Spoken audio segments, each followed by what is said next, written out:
A young Yahudy king in an Edomite world, YYKEW. A testimony biographical fiction by Yahu Yashar Al before the awakening. Before the name Yahu Yashar Al was written in the Shemayim, heavens, and spoken into the earth, there was just a young black boy, quiet and antisocial, living in a world that did not know him. He was creative, always drawing, animating, and making comics that came straight from his imagination. He would spend hours sketching heroes, worlds, and stories, but he never realized that Yahuwah had already written his own story before he was even a little seed in his mother's womb. He was of the world, enjoying his own creations, not yet knowing the Creator, but Yahuwah was watching. He cared for this quiet, artistic son through the ups and downs, through the loneliness and silence. Yahuwah had his hand on him. The seed is planted. One day in his teenage years, everything shifted. He came across a video on YouTube, From Joshua to Jesus Christ full documentary by the YYKEW. It was over 2 hours long, 2 hours, 8 minutes, and 54 seconds, but he watched it all. When the video ended, something lit up inside his chest. A fire. A seed had been planted. His heart whispered, just been awakened by Yahuwah. Excited, he went to his father, his siblings, and other family members. He wanted to share this truth, but instead of joy, he was met with disbelief. They thought he was tripping, that he was crazy. Their rejection cut him deep, but instead of giving up, he sought Yahuwah even more. Carefully, because Koheleth Ecclesiastes 7:16 warned not to be overly righteous or wise in destruction. Still, he pressed in. He studied Torah, learned the ancient Abari language, and connected with other Yashar alum online and in music. The YYKEW, the Davis Ministries, Yah's Chosen, Yexir Malkiyah, Eshon Burgundy, Derek Iber, Hebrew Boy Joe, Lorvins, and more. His faith grew. Trials of the father. But growth always brings trials.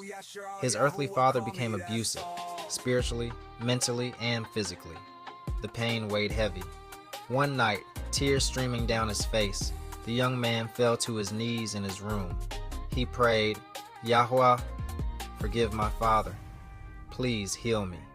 Do not let this pain make me bitter. It was a breaking moment, but also a choosing moment. He said to himself, I am not a thug.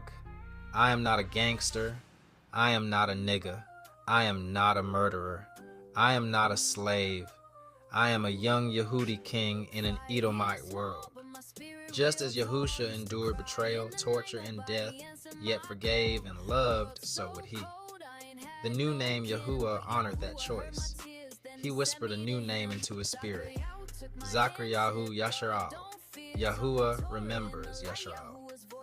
It was dope, fire, and powerful. A name of identity, a name of calling. From then on, he used his creative abilities for Yahuwah. Drawing, writing, designing, making art not for the world but for the kingdom. Then came the next test. The wilderness of homelessness. Yahuwah told Yahu Yashar El to leave his father's house. At first he hesitated, clinging to what was familiar. But just like Lot fleeing Sodom, he finally obeyed. The road was hard.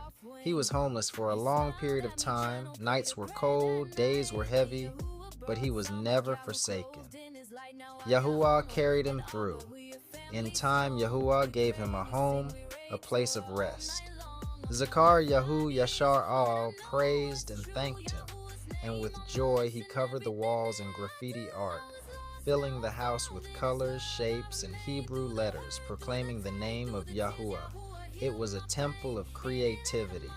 The adopted daughter. At 20 years old, Yahu Yashar Al walked into a grocery store to buy food for Passover. As he carried his bags, he noticed a little girl. She was only 5 years old, poor, homeless, with no parents to care for her. His heart broke. Without hesitation, he brought her into his home and into his heart. He named her Yahudy because he praised Yahuwah for the gift of a daughter. Though she was not of his seed, he claimed her as his own. He fed her, protected her, provided for her, and most importantly, taught her Torah. He told her of Yahuwah and Yahusha, and at her young age, she already loved Yahuwah with a pure and obedient heart. That Passover, father and daughter celebrated together, grateful for the deliverance of old and the deliverance yet to come. The desire for a mother. Days later, Yehudith's heart stirred. Something felt missing. She thought and thought until it hit her like a light bulb. I want a mom. One morning, while Yahu Yashar El was praying, she waited quietly. After he finished, they sat together for breakfast. Yehudith looked up with innocent eyes and said softly, Abba, I want a mother. Yahu blushed. He smiled weakly and said, I don't know, princess. You might have to wait until the wilderness to see her. Trust me, I understand. I desire that queen just as you desire a mother. She nodded.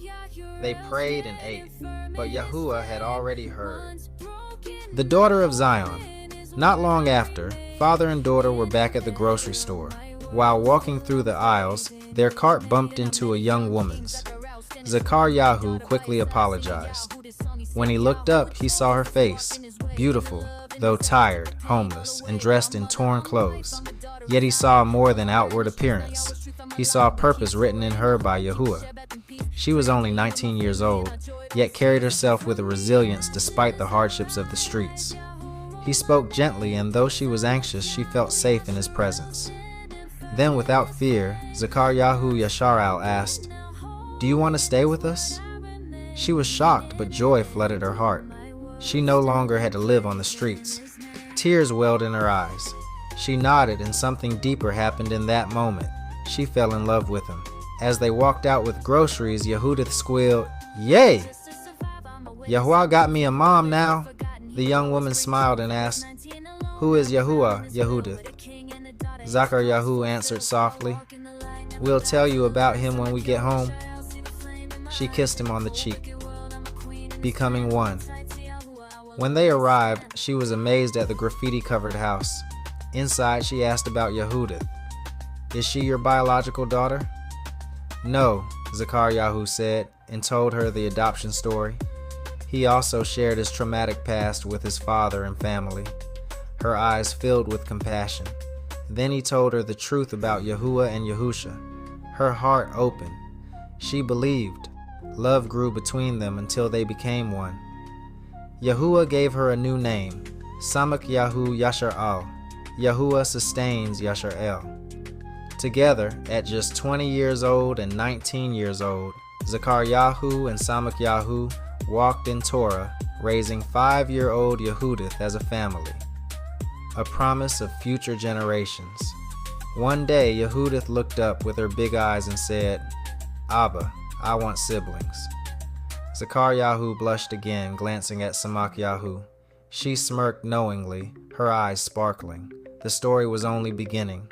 Testimony of a king, Yahu Yashar Al, reflected, I was once lost in the world, but Yahuwah remembered me. He gave me a name, a daughter, a wife, and a family. Truly, Yahuwah sustains Yasharayel. I am not a thug. I am not a gangster. I am not a nigga. I am not a murderer. I am not a slave. I am a young Yahudy king in an Edomite world. The end. I had me sealed, he remembered my name. Watched the vid on the tube, truth lit in my brain. Just been awakened, I could never be the same. Told my fam what I saw, they said boy you insane. But I pressed in the Torah, now I'm breaking them chains. I ain't a thug, I ain't a slave. I'm a Yahudy king and I walk unashamed in an Edomite world, but I still rise tall. YYKEW Yashar Yahuwah call me, that's all.